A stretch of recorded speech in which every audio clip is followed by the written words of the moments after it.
প্রতিদিন আমার ফার্মেসিতে একটি মেয়ে কাস্টমার আসে। তখন রাত বাজে প্রায় 12টার মতো। আজকেও তার বিপরীত হলো না। 12টা বাজার 5 মিনিট আগেই সে আসলো, এসে কিছু ওষুধ নিল। আমি তাকে জিজ্ঞেস করলাম, আপু, আপনি একজন মেয়ে হয়ে এত রাতে কেন আসেন ফার্মেসিতে ওষুধ কিনতে? আসলে ভাইয়া, আমি একটা দোকানে টেলারের কাজ করি, যেটা এখান থেকে প্রায় 5 কিলোমিটার দূরে। তাই আস্তে আস্তে অনেক দেরি হয়ে যায়। আর বাসায় আমি ছাড়া কেউ নেই, ওষুধ কিনে দিবে এমন কেউ নেই। আম্মু আছে, সে অসুস্থ, আর ওষুধগুলো আম্মুর জন্যই নিয়ে যাই প্রতিদিন। ও আচ্ছা, তাহলে একবারে সব ওষুধ কিনে নিয়ে যান, তাহলে আপনার সুবিধা হতো আর কি। মাস শেষে যেই টাকা বেতন পাই, সেই টাকায় ঘর ভাড়া আর খাবার খরচেই শেষ হয়ে যায়। তাই একসাথে ওষুধগুলো কিনতে পারি না। প্রতিদিন আমাকে নাস্তা আর যাওয়া আসার গাড়ি ভাড়ার জন্য যে টাকা দেয়, সেই টাকা বাঁচিয়ে আম্মুর জন্য ওষুধ কিনে নিয়ে যাই। মেয়েটার কথাগুলো বুকে এসে বিঁধল। একটা মেয়ে কতটা অসহায় হলে প্রতিদিন 5 কিলো মোট 10 কিলো হাঁটতে পারে। তাকে কিছু বলে সান্ত্বনা দিতে পারলাম না। সান্ত্বনা দেওয়ার মতো কোনো শব্দও মুখে উচ্চারণ হচ্ছে না আমার। এমনও কাস্টমার আসে আমার দোকানে যাদের ওষুধের কোনো প্রয়োজনই নেই, তবুও শুধু শুধু ওষুধ কিনে নিয়ে যাই, যদি পরে প্রয়োজন পড়ে সেজন্য। আমি তাকে বললাম, অনেক রাত হয়েছে, সাবধানে যাবেন। আর কোনো ওষুধ লাগলে আমার দোকান থেকে নিতে পারেন, টাকা পরে দিলেও হবে। আচ্ছা ঠিক আছে ভাইয়া, দোয়া করবেন। আসি তাহলে। একটা মিষ্টি হাসি দিয়ে সে চলে গেল। আজ সকালে একটু দেরি করে দোকান খুললাম। শরীরটা তেমন ভালো না। দোকান খুলে মাত্র বসেছি, হঠাৎ করে সেই মেয়েটা এসে বলল, আপনার জন্য প্রায় অনেকক্ষণ ধরে অপেক্ষা করছি ভাইয়া।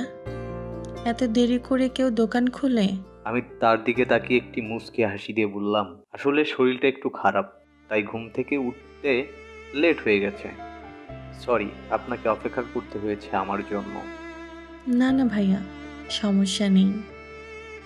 আপনি নিজের শরীরের যত্ন নেবেন, আর আমাকে একটা হেল্প করবেন ভাইয়া। জি বলুন, চেষ্টা করব ইনশাল্লাহ।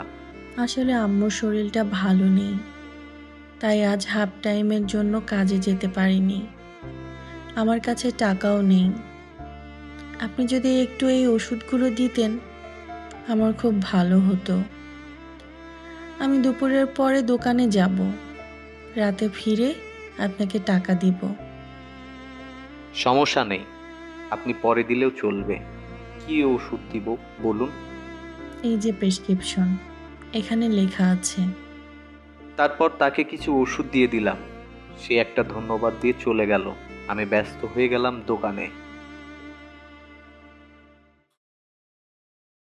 রাতের প্রায় 11টার মতো বাজে। একজন লোক আসলো আমার দোকানে। এসে আমাকে জিজ্ঞেস করে বলল, ভাই, আপনি তো ডাক্তার, তাহলে আপনিই বুঝবেন। কি হয়েছে? জানি না, সামনে একটা অল্প বয়সী মেয়ে পড়ে আছে, শরীর থেকে অনেক রক্ত বের হচ্ছে। তবে মনে হচ্ছে ধর্ষণ মামলা ভাই। মেয়েটার অবস্থা খারাপ ভাই, বাঁচবে কি না আল্লাহ জানে। আপনি একটু আসেন আমার সাথে ভাই। আমি কোনো মতে দোকানের শাটার নামিয়ে তাড়াতাড়ি করে তার সাথে গেলাম।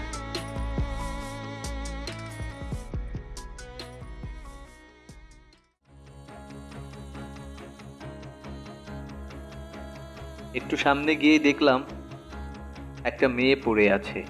শরীরে বিভিন্ন অংশে খামচির দাগ। তার শরীরের জামা কাপড়গুলোও ঠিক নেই।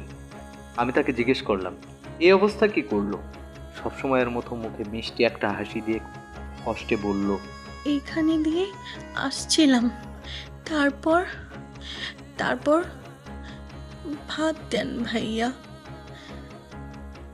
জানেন, আমি খুব টেনশানে ছিলাম আপনার টাকাগুলো দিতে পারবো কি না। এই যে আপনার টাকা। তারপর রক্তাক্ত হাতে কিছু টাকা বের করে আমার সামনে ধরলো। টাকাগুলো তার হাতে রক্তে লাল হয়ে আছে। সে আবার বলতে লাগলো, ভাইয়া, আমি ছাড়া আমার আম্মুর এই দুনিয়াতে কেউ নেই।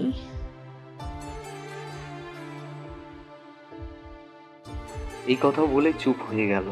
আর কোনো কথা বলতে পারলো না। আমি নার্ভ চেক করে দেখলাম সে আর নেই। এই দুনিয়ার মায়া ত্যাগ করে চলে গেছে। সব কিছু এত তাড়াতাড়ি ঘটে গেল যে তাকে হসপিটালে নিয়ে যাওয়ার কোনো চান্সই পেলাম না। তাড়াহুড়ো করে একটি ফুলের মতো প্রাণ চলে গেল এই দুনিয়া থেকে। কিছু জঘন্য পশুদের কারণে একটা ফুল ঝরে গেল এই দুনিয়া নামক বাগান থেকে। আরও একজন বোন ধর্ষণের শিকার হয়ে কোনো বিচার না পেয়ে দুনিয়ার মায়া ত্যাগ করে চলে গেল। আরও একজন মায়ের বুক খালি করে দিল কিছু মানুষ নামক নিকৃষ্ট জীব। এভাবে আর কতদিন চলবে আমাদের সমাজ, আমাদের দেশ কি একটুও পরিবর্তন হবে না? আর কত ফুল ঝরে যাবে এভাবে।